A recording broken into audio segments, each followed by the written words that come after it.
అక్రమార్జనే ధ్యేయంగా కొందరు అధికారులు హోదాలు స్థాయి మర్చిపోతున్నారు. లంచం తీసుకుంటూ ఏసీబీ అధికారులకు పట్టుబడుతున్నారు. తోటి ఉద్యోగుల ముందు తల వంచుకుంటూ కటకటాల పాలవుతున్నారు. ఉమ్మడి వరంగల్ జిల్లాలో అటెండర్ల నుంచి గెజిటెడ్ ర్యాంక్ అధికారుల వరకు ఏసీబీ అధికారులకు చిక్కారు. రెవెన్యూ కార్యాలయంలో భూమి రిజిస్ట్రేషన్ చేయాలన్నా, పూర్తయిన పనులకు బిల్లులు మంజూరు చేయాలన్నా లంచాలు డిమాండ్ చేస్తున్నారు కొందరు అధికారులు. వైద్య, విద్య, లేబర్, రవాణా, ఇరిగేషన్, దేవాదాయ శాఖతో పాటుగా పలు శాఖల్లో పనిచేస్తున్న అధికారులు అవినీతికి పాల్పడుతున్నారన్న ఆరోపణలు ఉన్నాయి. ఆఫీసుల్లోనే మధ్యవర్తులను నియమించుకొని లంచాలు తీసుకుంటున్న విమర్శలు ఉన్నాయి. ఇవ్వకుంటే పనులు చేయకుండా పెండింగ్ పెడుతున్నారని బాధితులు చెబుతున్నారు. 2 నెలల్లో లంచాలు తీసుకుంటున్న 2 జిల్లా స్థాయి అధికారులను అరెస్టు చేశారు ఏసీబీ అధికారులు. మానుకోట జిల్లా రవాణా శాఖ అధికారి Ghouse Pasha, private assistant Subbarao, car driver Ram Gopal ను ఏసీబీ అధికారులు అదుపులోకి తీసుకున్నారు. మహబూబాబాద్ జిల్లా రవాణా శాఖ కార్యాలయంపై దాడులు చేసి 45,000 డీటీఓ దగ్గర, డ్రైవర్ నుంచి 16,500, జూనియర్ అసిస్టెంట్ నుంచి 895 నగదును స్వాధీనం చేసుకున్నారు.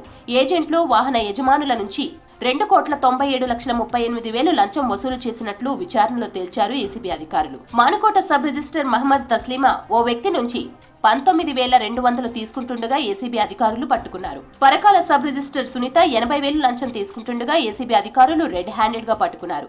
ఈ మధ్య కాలంలో జరిగినటువంటి ఏసీబీ ట్రాపుల్లో 14 మంది దొరికితే అందులో 12 మంది గెజిటెడ్ ఆఫీసర్స్ ఉన్నారనేది గణాంకాలు చెప్తున్నాయి. నిజంగా ఒక్కసారి మనం ఆలోచించినట్లయితే అత్యధికంగా చదువుకున్న వాళ్ళు, గెజిటెడ్ ఆ పై ర్యాంక్ ఉన్న వాళ్ళు ఎక్కువ అవినీతికి పాల్పడే అవకాశం ఉంది. అటెండర్లు వాళ్ళు వీళ్ళు చేస్తే 500, 1000 అవినీతికి పాల్పడతారేమో, కానీ నిజంగా చదువు జ్ఞానాన్ని ఇస్తే ఆ జ్ఞానం తప్పుల మధ్య తేడాను తెలిపితే ఎందుకు ఈ తప్పు చేస్తున్నాము? ప్రజలకు సేవను అందించాలనే ఉద్దేశంతో వచ్చినటువంటి అధికారులు మళ్ళీ మనకు వచ్చేటువంటి వేతనం కూడా వాళ్ళకి సరిపోతుంది, కానీ వాళ్ళు పక్కదారి పట్టి వివిధ పనులు చేయడం వల్ల ఇది వాళ్ళకి ఇప్పుడు కాదు, రేపు ఫ్యూచర్ జనరేషన్ లాస్ట్ అయితే. కొందరు అధికారులు ఏసీబీ అధికారులకు చిక్కిన తర్వాత మళ్లీ ఉద్యోగాల్లోకి వచ్చి అదే పని చేస్తున్నారు. ఆఫీసుల్లో పైసలు ఇస్తేనే పనులు చేస్తున్నారని స్వచ్ఛంద సంస్థకు చెందిన ప్రతినిధులు ఆరోపిస్తున్నారు.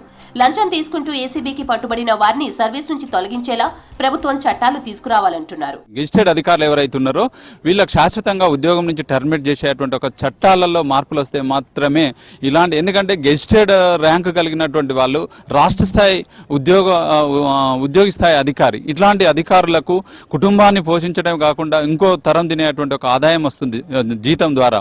అన్ని శాఖల అధికారులు లంచాలకు మరుగుపడి పైసలు ఇయ్యందే ఫైల్ కదలడం లేదు. చిన్న స్థాయి అధికారి నుండి పెద్ద స్థాయి అధికారి వరకు కూడా ఈ డబ్బులు ఇవ్వందే ప్రతి ప్రభుత్వ కార్యంలో ఫైల్ కదలడం లేదు. ఈ లంచం ఇస్తేనే పనులు అవుతున్నాయి అనే ధోరణిలో ప్రభుత్వ అధికారులు లంచాలకు మరగబడిన. అదే స్థాయిలో కూడా ప్రజలు కూడా ఎందుకు ఇవ్వాలో ప్రశ్నించే స్థాయిలో ప్రశ్నించకుండా తమ పని అయిపోతుందే పర్వాలేదని ఎంతో కొంత డబ్బులు ముట్ట చెప్పేసి పని పూర్తి చేసుకున్నారు. లంచాలు ఇవ్వలేని వారు ఏసీబీని ఆశ్రయించి అధికారులను